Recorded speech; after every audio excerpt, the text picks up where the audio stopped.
a lot of people say to me, I worked for Kennedy in Detroit, or my cousin worked for him, or there's a lot of that neighborhood kind of talk that you get from people.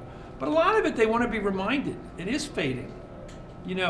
I'm reminded when I was writing this book, I had so many motives for writing it, but one was that great scene at the end of Great Gatsby where Nick Carraway is going around trying to get people to come to the funeral.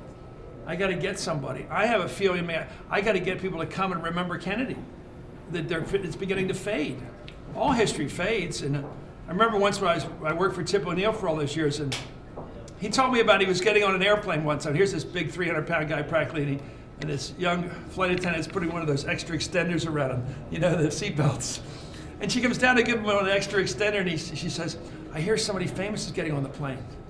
And there's Tip talking to me in his retirement. He says, Chris, it goes away. It fades. And he's a pal of mine after I worked for him. And so I got that piece of history. I was with President Carter when we lost. I was on the plane with him. I was on the plane with him when he had to go vote after losing. I was there when the Berlin Wall came down. I was there when the South Africans got to vote for the first time. I've had this great experience of actually being there, like Zelig almost sometimes. And it's all part of who I am as a commentator.